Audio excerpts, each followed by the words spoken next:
Welcome to today's Custom Deep Dive. When most of us think about speakers, we usually picture, like, a floodlight, Oh, yeah? just blasting bass at a concert or shaking the walls in a movie theater. Total indiscriminate coverage. Right. Maximum volume as just a brute force solution. Exactly.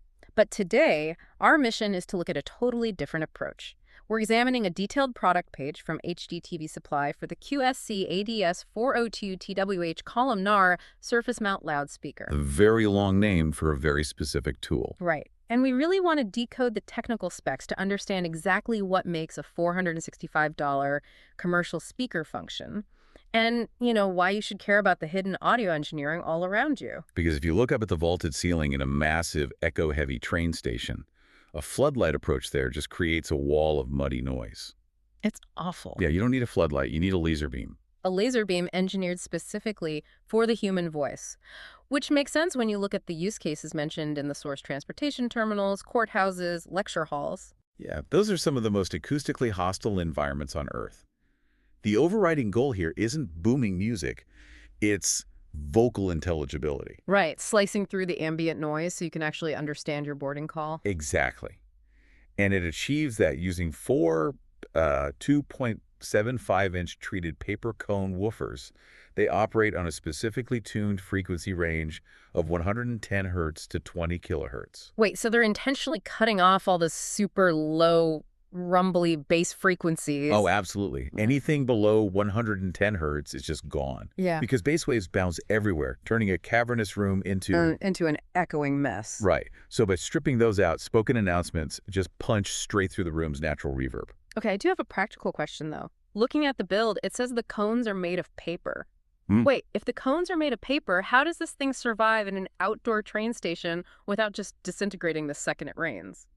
Well, you have to look at why paper is used in the first place. Paper is incredibly lightweight and responsive, which makes it perfect for reproducing crisp, delicate vocal frequencies. But to overcome the environmental reality, those cones are heavily weather-treated. Oh, got it. So they get the acoustic benefits of paper, but wrapped in, like, a heavy-duty raincoat. Essentially, yeah. It boasts an IP54 rating, so it's resistant to dust and splashing water.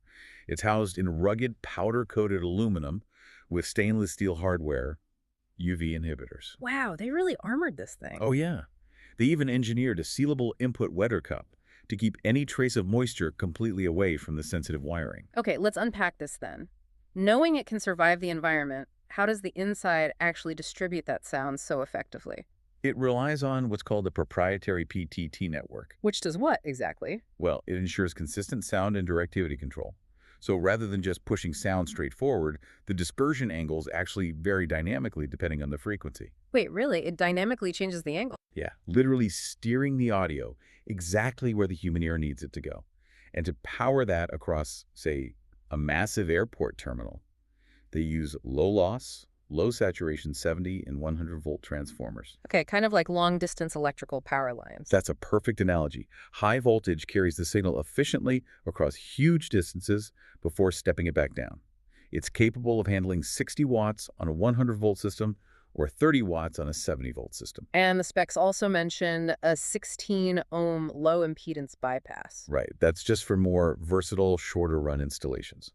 Breaking this down fundamentally changes how you perceive public noise. It really does. I mean, the next time you hear a crystal-clear boarding announcement in a massive, noisy airport terminal, you'll understand exactly why. Yeah, you're hearing weather-treated cones and specialized directivity networks doing their job. Fighting environmental chaos with acoustic precision. You're hearing the laser beam cutting through the fog, which leaves me with a final thought for you to ponder.